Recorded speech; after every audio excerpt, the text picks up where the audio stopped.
पडद्यामागील बाप. तू मेल्याशिवाय माझी प्रगती होणार नाही, असं तो आपल्या बापाला बोलला आणि त्या बापाचा जीव दुःखाने कळवळला. त्याचे वडील नोकरीवर होते. तशी त्यांची नोकरी चांगली होती. त्यांना 2 मुले होती. चांगली बायको आणि 2 मुलं असल्याने त्यांचा संसार सुखाचाच होता.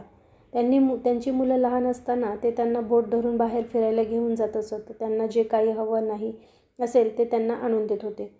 ते मुलांना कधी काही त्रास होऊ नये म्हणून ते जागरूक राहायचे. त्या मुलांना कधी काही कमी पडू दिलं नाही. स्वतः त्रास सहन केला, पण मुलांना त्याची तोशिशी लागून दिली नव्हती.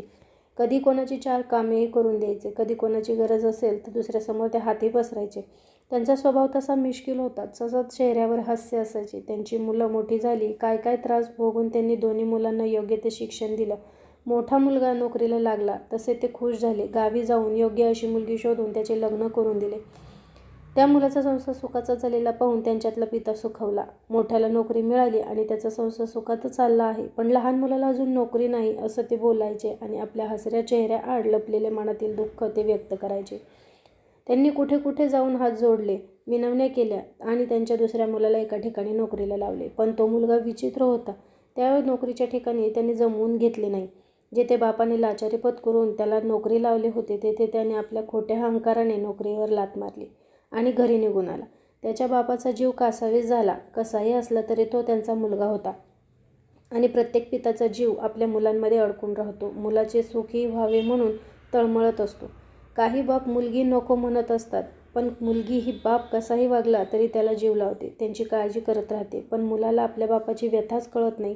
तो नेहमी आपल्या गुरमीत आणि मस्तीत राहतो. कदाचित त्या मुलीला तो पिता झाल्याशिवाय आपल्या पित्याचं दुःख कळत नसावं. त्या आपल्या अहंकारात होता. बाप त्याच्या चिंतेत जळत होता. अरे जरा नोकरीचं बघ कुठेतरी, तुझ्या आवडीची नोकरी बघ, घरी कुठपर्यंत बसशील.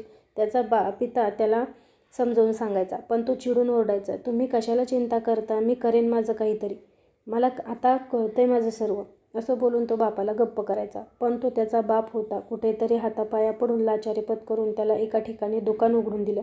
स्वतःजवळ असलेली सर्व जमापुंजी त्यात घालवली.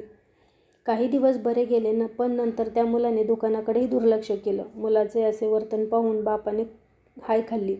एवढा बडबड करणारा बाप काही बोलण्याच्या लायकीचा राहिला नाही. आपल्या मुलाचे असे वागणे पाहून, स्वतःचे पैसे सर्व गेलेले पाहून त्यांच्या आतील बाप आपल्या मुलावर चिडला. अरे जरा ते दुकान व्यवस्थित सांभाळ, असं काय करतो आहेस, घरी बसून काय करतोयस, बाकीच्यांनी किती प्रगती केली आहे, तुझ्यासाठी मी सर्व ते केलं पण तू काहीच करत नाहीस. तसा तो मुलगा आपल्या बापावर चिडला. तू कशाला चिंता करतोस माझी, माझे मी बघून घेईन. खरं सांगू, तू मेल्याशिवाय माझी प्रगती होणार नाही, मी सुखी होणार नाही आणि माझं बरंही होणार नाही.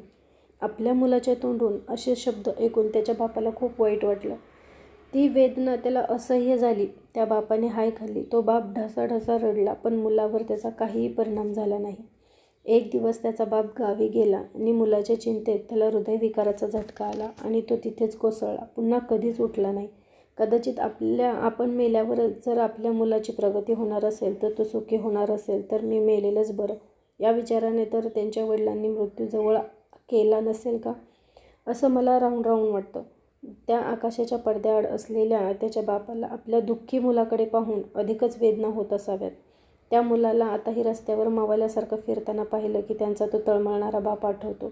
त्याच्या हृदयातील आक्रोश आठवतो आणि माझे डोळे ओले होतात. धन्यवाद.